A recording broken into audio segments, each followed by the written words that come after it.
Okay, this is the final review for first semester calculus using the OpenStax book.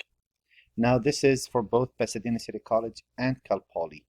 Some of the topics up till now we didn't cover in Pasadena, but most likely next year that's going to change. So for now, I'm going to point out what you can do and can't do.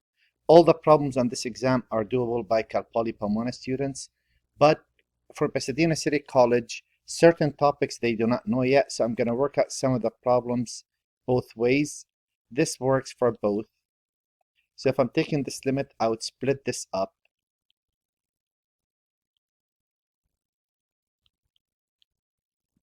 That would be the limit as x approaches 0, that's a 5, minus, and here, the goal is to make this matches this, so I multiply by 2 and divide by 2. And by doing so, that is the limit as x approaches 0 of 5 minus twice the limit as x approaches 0 of sine of 2x over 2x. And in that case, I'm looking at the limit of a constant is the constant. And hopefully we memorize that the limit as theta approaches 0 of the sine of theta divided by theta is simply 1. And that gives me 5 minus 2, which is 3. Now, if we have covered L'Hopital's rule, there's a quicker way of doing the same problem, and that is you would apply L'Hopital, and that means, now I know up till now Pasadena City College students do not know L'Hopital. That's a 5B second semester topic. If you get 0 over 0 or infinity over infinity, which is what's going to happen in this case, if I replace x by 0, you could apply L'Hopital. And what L'Hopital says, if you take a limit and you get 0 over 0, infinity over infinity, that limit will stay the same thing, except you would take the derivative of the top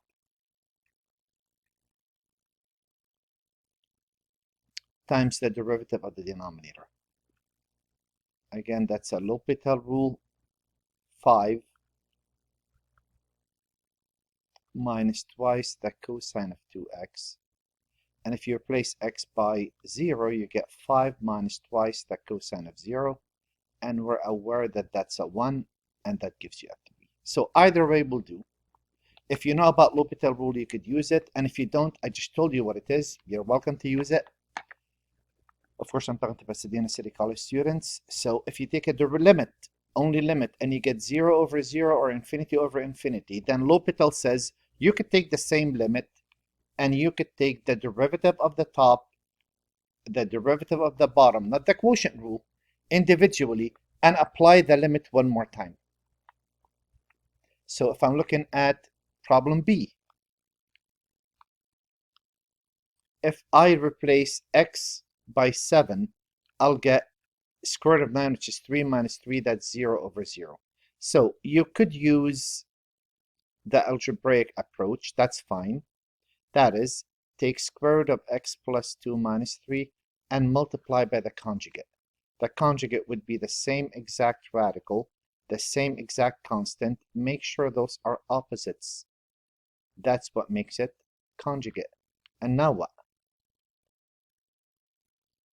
The top, I'm guaranteed to get the first squared. That'll be x plus 2 minus 3 squared, which is a 9. The denominator, I will be looking at x minus 7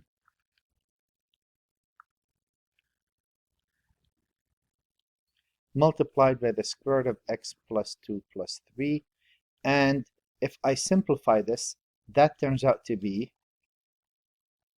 x minus 7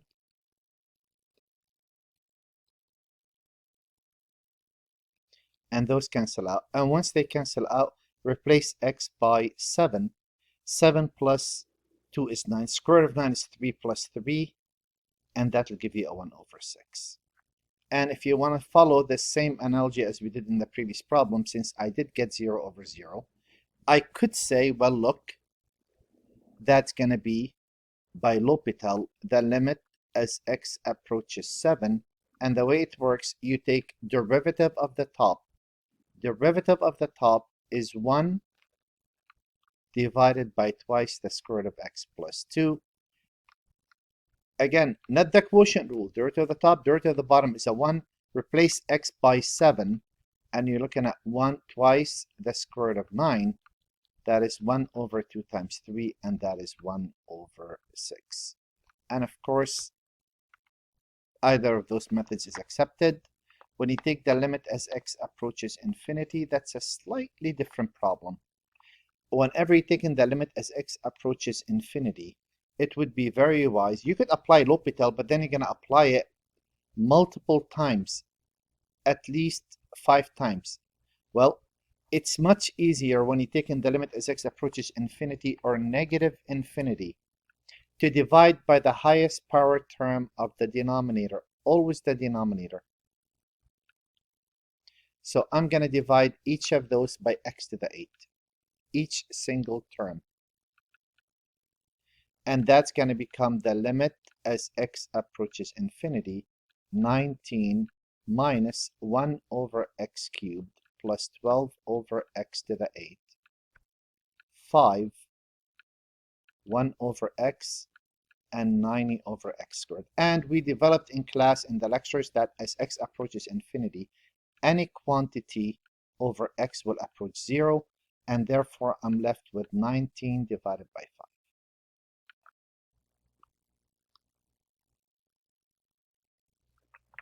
And similarly, we do the same thing on D. I would divide by the highest power term of the denominator, whether x is approaching positive infinity or negative infinity. So here I'm going to divide by x to the 5th, each term. And it's important that you divide by the highest power term of the denominator. What that does, that guarantees that the denominator will not have a 0 in it. And that's going to save you a lot of work.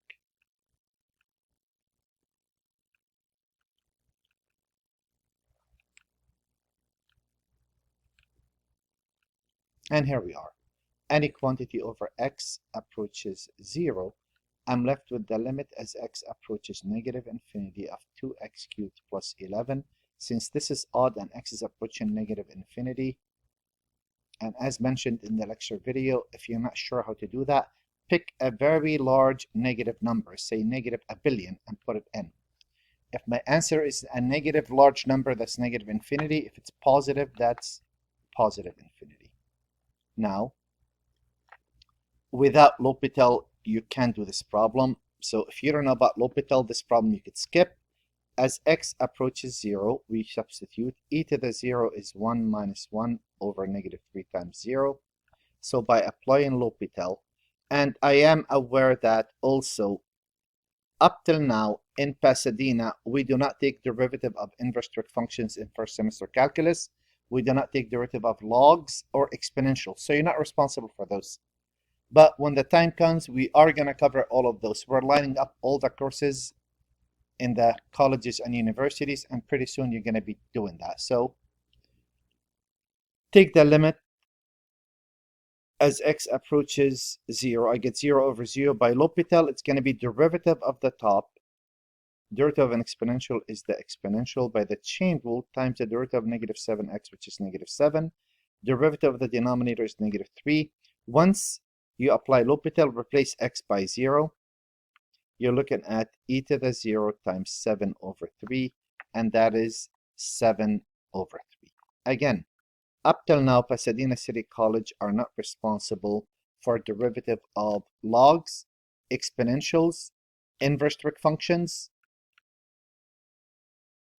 and L'Hopital rule, of course. And this one is also L'Hopital, so you could just skip over that. You really don't have to worry about doing this problem. If you don't know about L'Hopital, for Cal Poly students for now, this is infinity times 0. I need to manipulate the problem. So algebraically, I'll leave the 3, and I'll take this function. Oops, that didn't register. Come on, here we go. I'll take this function, And instead of multiplying, I would multiply by the reciprocal. So if I multiply by the reciprocal of this, I'll get exactly that, like we did in many problems. And now as x approaches infinity, that's 0, sine of 0 is 0. 1 over any x as x approaches infinity is 0. Now I could use L'Hopital. And how does that work? Derivative will be the cosine of 5 over x squared times the derivative of 5x to the negative 2. That's negative 5x, negative 10 x to the negative 3. So that is negative 10 over x cubed. And derivative of the denominator is x to the negative 2. That's negative 2x to the negative 3. And you notice the negatives cancel out and those cancel out. And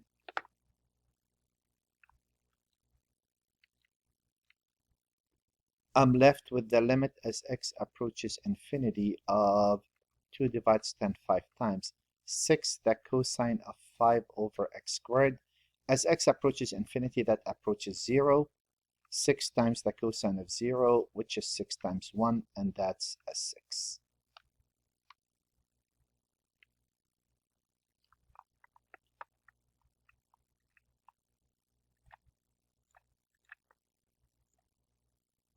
Okay, here again, we're applying the limit. Well, replace x by 0, that's the shortcut. That would be f of, if you put a 0 in there, that's f of 3 over 0. And f of 3 in this case is 0. So again, without L'Hopital, you wouldn't know how to do this problem. So if you couldn't cover L'Hopital in your class, you're not responsible for this. By L'Hopital's rule, that is the limit as x approaches 0. The derivative of a function is f prime of 7x plus 3 by the chain rule times the derivative of the inside, which is 7, divided by, and the derivative of 2x is 2. Again, let me go on the side and elaborate. You could treat this saying let u equal 7x plus 3, and that means y equal f of u. And when we say find dy dx, you say, well, look, y now depend on u, and u depend on x by the chain rule. And the derivative of this is nothing more than f prime of u, and the derivative of this with respect to x is a 7. Replace u back in there, and you're looking at f prime of 7x plus 3 times 7, which is exactly what I have up there. And now, if I replace x by 0, I'm looking at f prime, put a 0 in there, 3 times 7 over 2. And f prime of 3 is a 5.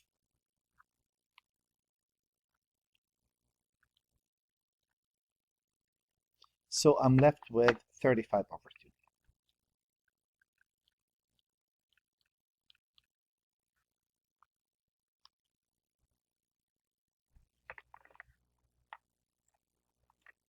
Of course, the final is nowhere as long as this, but this is covering all the different combinations you could ever come across. Take the implicit differentiation. I'm going to do this the long way. The long way is taking a derivative d. So here we have the product rule, derivative of the first dx times y cubed plus x squared times derivative of y cubed is 3y squared dy plus derivative of y squared, it's a power function, bring the power down, subtract 1 from the power dy, derivative of x is dx, and derivative of a constant is 0. Now, I would divide everything by dx. Again, this is the long way. You really don't have to do the problem this way. I'll show you the alternative. Alternatively, if you are comfortable with taking a derivative as you see it, you jump from this to this step. Here the x's cancel out, you'll get 2xy cubed. Here you'll get 3x squared y squared dy dx. Here you'll get 2y dy dx. And here you'll get a 3 and 0 over any number is 0. So again, you could jump straight to this step, say derivative of x, oops, I moved the wrong thing, apologies. Derivative of x squared is 2x times the second plus x squared. Derivative of y cubed is 3y squared dy dx. So basically you get to this step. Keep in mind what I want. I want dy dx. I'm going to factor that out of both of these terms. And I'm going to move everything without a dy dx to the other side. And if I divide by the parentheses, I'm done.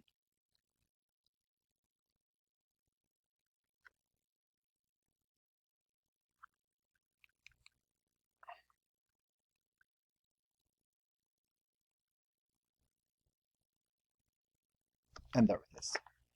And if I wanted to find an equation of the tangent line at the point 1, 1, well, y minus y1 equal m into x minus x1. To find the slope of the line at 1, 1, dy dx would be negative 2 times 1 times 1 cubed minus 3 over 3 times 1 squared times 1 squared plus 2 times 1. I'm looking at negative 2 minus 3 over 3 plus 2, negative 5 over 5. The slope of the line is negative 1. There's my answer. Of course, you could solve for y if you wish. Distribute the negative x in, and y would equal negative x plus 2. But anything I box is an acceptable answer, unless they say write the answer in slope-intercept form, but they didn't. Find an equation of the line, we just did. That's an equation of a line, that's an equation of a line. And we have another practice. Again, if you have not taken the derivative of exponentials, you don't worry about this part. If I want to take a derivative of this, I'm going to do this the long way as well, because I've had many students in my office asking to do it the long way. Take a derivative. So product rule. Derivative of the first, e to the x dx times the second, plus the first times derivative of e to the y is e to the y dy. Derivative of y squared, bring the power down, subtract 1 from the power dy. Derivative of x is simply dx. Derivative of constant is 0. Now, again, this is an extra step for all of these students that had a hard time with implicit. Divide by dx, each of those. And if you're familiar with implicit differentiation, you would have just jumped to this step straight. You would have said e to the x times e to the y plus e to the x, e to the y, dy dx plus 2y dy dx plus 1 equals 0. I'm going to factor dy dx out of both of those.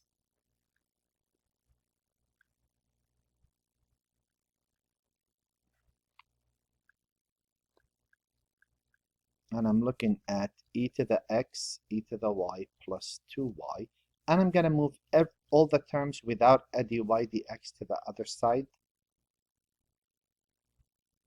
And I would divide both sides by the parentheses, and basically I'm done.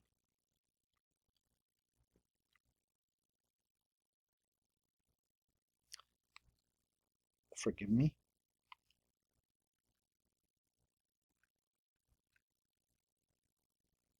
And just, you could write e to the x times e to the y as e to the x plus y if you want, because a to the x times a to the y is a to the x plus y. But this is a fine answer. Now we want to differentiate. We want to take a derivative.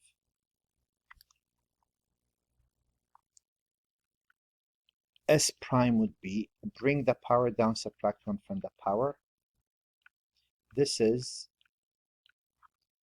t to the 2/3. Bring the power down, subtract 1 from the power. 2/3 minus 1 is negative 1/3. Again, if you have not taken derivative of inverse cosine, you don't have to worry about this, but if you did, that is 1 divided by the square root of 1 minus the argument squared.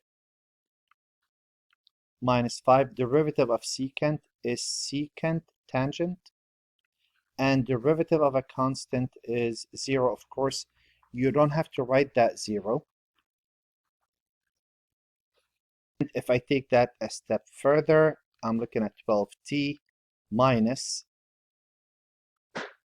6 over cube root of t plus 2 divided by the square root of 1 minus t squared minus 5 the secant of t tan of t.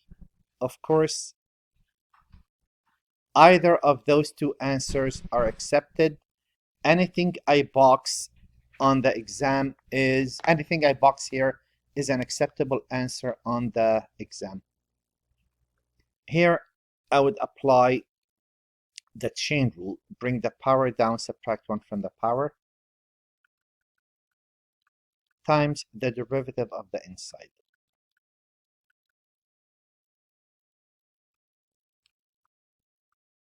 There's my answer.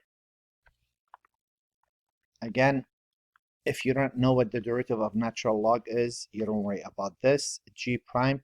I memorized that the derivative of a square root is 1 over twice the square root. Derivative of the inside. Derivative of natural log is 1 over the argument times the derivative of the argument. Derivative of tangent is secant squared of x.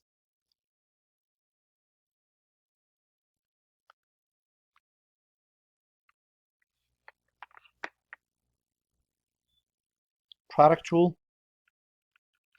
Derivative of x squared is 2x plus x squared. Derivative of sine is the cosine times derivative of the argument or the angle, which is 1 over x. Again, you do not need to simplify any of your answers on the final. Just get me to the answer and everybody's happy. Here we have to apply the quotient rule. If I wanted to take a derivative of k, derivative of the top is e to the x cubed minus 2 times the derivative of the exponent, which is 3x squared. Derivative of the top times the denominator minus the top times derivative of the denominator, which is the cosine of 2x times 2, all over the denominator squared. And again, on the final exam, I'm not asking you to simplify any of these derivatives.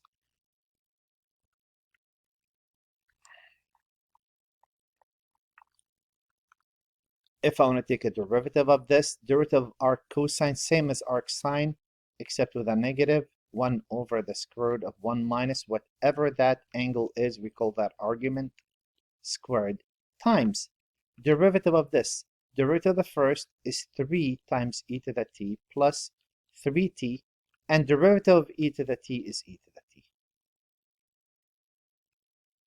Now I'm going to stop here and start another video for the remaining part of this test.